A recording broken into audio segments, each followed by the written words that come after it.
So hello everyone, welcome back to my YouTube channel. कैसे हैं आप सब? उम्मीद करता हूँ बढ़िया होंगे, स्वस्थ होंगे। देखिए, आज जो हम बात करने वाले हैं वो हमारा जो टॉपिक रहने वाला है, जो मैंने फर्स्ट वीडियो में आपको बताया था कि आपको आईटीआई के साथ जो सिलेक्शन करने में हेल्प करेगा, वो उसका एक टॉपिक है। क्या है? Body language. आपको पता है कि आप कुछ ना कहकर भी बहुत कुछ कह जाते हो। वो किसके ज़रिए होता है? बॉडी लैंग्वेज के ज़रिए। ओके, उसमें हम किस किस चीज़ को कवर करेंगे और कैसे हमें वो सिलेक्शन दिलाने में हेल्प करता है बॉडी लैंग्वेज। किस किस के दौरान हमें बात करनी चाहिए, क्या क्या करना चाहिए, मतलब बॉडी लैंग्वेज के अंतर्गत वो हम बात करेंगे। उसमें हम क्या क्या देखेंगे? पहला है हमारा बॉडी लैंग्वेज का महत्व। इसका पहले महत्व समझ लेते हैं कि बॉडी लैंग्वेज हमारे लिए क्यों ज़रूरी है। क्योंकि क्या होता है कि जब हम किसी से बात करते हैं तो उसमें ज़्यादा भूमिका हमारी क्या है कि हमारी शारीरिक भाषा की रहती है। बॉडी लैंग्वेज मतलब शारीरिक भाषा, ठीक है। क्या होता है कि जब हम बॉडी लैंग्वेज का इस्तेमाल करते हैं, यानी कि हमारी शारीरिक भाषा, जब हम इशारों में बात करते हैं, जब हम किसी को इशारे करके बात करते हैं, उसी में ही हमारा काफ़ी कुछ जो आउटपुट जाता है वो सामने वाले की तरफ जाता है। ओके, तो हमें उसको किस तरह पॉजिटिव रखना चाहिए और हमें कौन कौन से नेगेटिव जो बॉडी लैंग्वेज के अंतर्गत चीज़ें आती हैं उन्हें अवॉइड करना चाहिए, वो भी मैं आप लोगों को इसमें बताऊंगा, ठीक है। आगे बढ़ते हैं। बॉडी लैंग्वेज का महत्व इसमें हो गया, मैंने बता ही दिया है। और इसके अंतर्गत देखिए, बॉडी लैंग्वेज में 3 चीज़ें आती हैं। क्या क्या?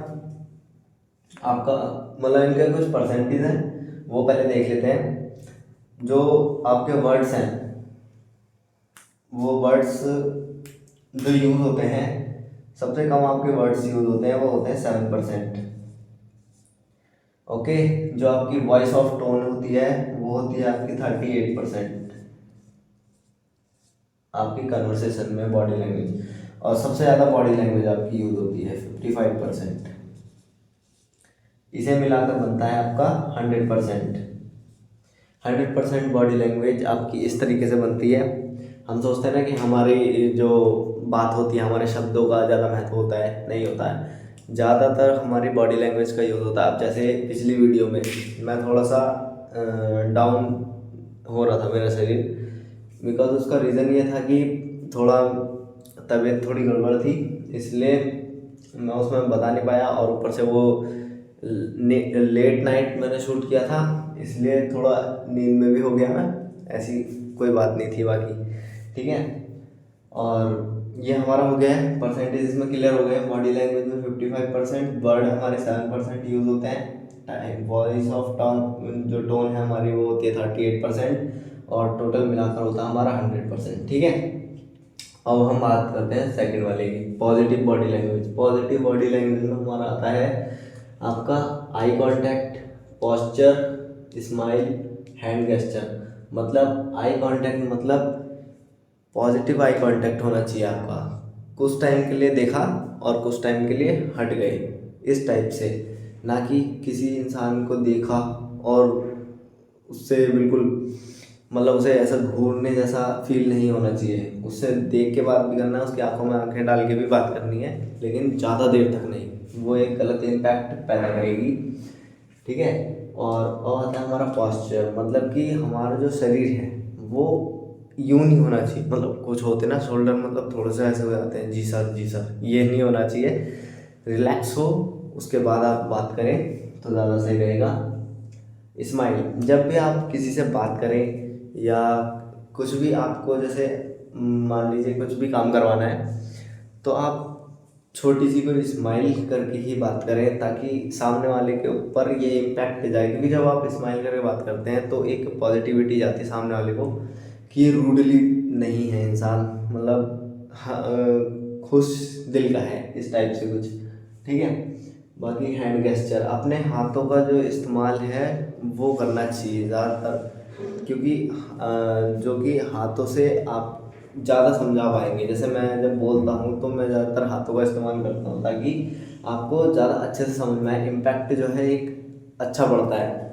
जब आप हैंड का इस्तेमाल करते हैं, ठीक है, अपने हाथों का इस्तेमाल इस हिसाब से ही करना चाहिए कि सामने वाले को समझ आ जाए, ज़्यादा नहीं हाथ बहुत हिलाना, ठीक है। पॉजिटिव आपका इसमें ये आता है। अब आता है negative body language. Negative body language में क्या आता है, आप देखते हैं। नेगेटिव बॉडी लैंग्वेज में आता है आपका अवॉइडिंग आई कांटेक्ट। जैसे कि अभी मैंने बताया कि आपको आई कांटेक्ट केवल कुछ मिनट के लिए करना है, कुछ सेकंड के लिए, जब तक आपकी बात कंप्लीट हो। उसके बाद आप थोड़ा सा रुकें और फिर से देखें, नहीं तो लगातार आप देखेंगे तो एक वो सामने वाले को लगेगा जैसे घूर रहा है, ठीक है, वो नहीं करना है। अवॉइडिंग आई कांटेक्ट, ठीक है, ओवर अवॉइड मतलब ओवर आई कांटेक्ट जो है वो अवॉइड करना है। बाकी क्रॉसिंग आर्म्स, अपने हाथों को यूँ बांध कर नहीं खड़ा होना है, ये एक गलत चीज़ है। आपको यूँ ऐसे करके हाथ, आपको क्या करना है, यूँ करके हाथ पकड़ने हैं और सामने की ओर रखना है, और आपके शोल्डर होने चाहिए रिलैक्स। इस टाइप से आप सामने वाले से बात कर सकते हैं, और अपने हाथ को यूँ करके नहीं बात करनी है। जो फिंगर है वो एक गलत चीज़ है, आपको ऐसे करके बात करनी होती है, हेलो, इस टाइप से। और अब आता है हमारा nodding. Nodding too much. Nodding too much मतलब कि आपसे कोई किसी ने कुछ कहा, जैसे कि किसी ने बोला कि मतलब कुछ समझाया आपको, तो आपने सर हिला दिया, यस यस आ गया आ गया, आपको नहीं आया समझ में लेकिन आपने सर हिला दिया, तो ये चीज़ भी गलत है। आपको उस सामने वाले को लगेगा ये चीज़ को समझ गया, लेकिन आप नहीं समझे, आपने हाँ हाँ कर दिया, तो ये भी एक गलत चीज़ है, ये भी एक नेगेटिव बॉडी लैंग्वेज में ही आता है। Over using gesture. Over using gesture मतलब कि अपने हाथों का इस्तेमाल ज़्यादा कर देना, मतलब जैसे मैंने यहाँ बताया था hand gesture, over using gesture, इस टाइप से, मतलब कि ज़्यादा नहीं करना अपने हाथों का इस्तेमाल भी, कि ज़्यादा अपने फेस वेस पे लेकर आ रहे हैं, तो वो चीज़ गलत है, ठीक है। अब आता है हमारा बॉडी लैंग्वेज एंड सक्सेस। देखिए इसका एक सक्सेस के पीछे क्या हाथ होता है। एक्चुअली बॉडी लैंग्वेज के ज़रिए ही आप सामने वाले को ज़्यादा प्रभावित कर पाते हो, कन्वर्सेशन में आपकी कम्युनिकेशन में ज़्यादा हेल्प मिलती है। जैसा कि मैंने परसेंटेज में बताया कि ज़्यादातर इसका ही काम ज़्यादा है, ठीक है, तो आपको इसको ज़्यादा, इस पर ज़्यादा काम करना होगा। आपकी वॉइस और टोन बहुत कम 38 होती है, और उससे भी कम आपके शब्द होते हैं, ठीक है, तो इस पर ज़्यादा आपको काम करना होगा सक्सेस के लिए। मतलब कि यह है कि जब आप कहीं इंटरव्यू में जाते हो, देखिए जैसे बॉडी लैंग्वेज एंड सक्सेस मैं क्यों कह रहा हूँ, इंटरव्यू में जाते हो मैंने क्यों आपको ये चीज़ कवर कराई है, क्योंकि ITI में जब आपका इंटरव्यू होगा तो वहाँ पर भी आपको इसका ही ज़्यादा चाहिए होगा, मतलब ये चीज़ आपके अंदर ज़्यादा होनी चाहिए, मतलब बॉडी लैंग्वेज का ही आपके अंदर थोड़ा सा ज़्यादा परसेंटेज होना चाहिए, जो कि आपको सुधारना होगा, ठीक है। मैंने इसमें बता दिया है आपको क्या क्या नहीं करना है, और क्या क्या नहीं करना है और क्या क्या करना है, ठीक है। और ये हो गया इंटरव्यू, हो गया बिजनेस मीटिंग। जब आप कहीं बिजनेस मीटिंग में जाते हो तब भी आपको करना पड़ता है, सब कुछ देखना पड़ता है। फर्स्ट मीटिंग, आप किसी से फर्स्ट टाइम मिल रहे हो तो उस समय भी आपको किस तरीके से मिलना चाहिए, ये चीज़ ज़्यादा हड़बड़ाना घबराना नहीं चाहिए।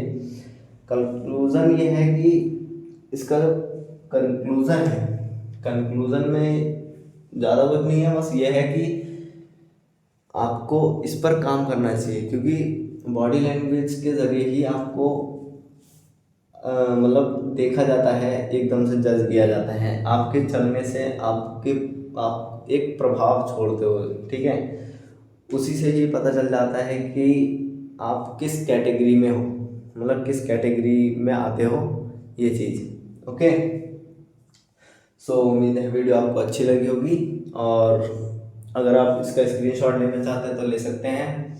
बाकी अगर वीडियो ठीक लगी तो वीडियो को लाइक कीजिए, और कमेंट करके बताइए कैसी लगी वीडियो, और सब्सक्राइब करना ना भूलें चैनल को, बेल आइकन प्रेस करें। मिलते हैं नेक्स्ट वीडियो में। Thank you so much.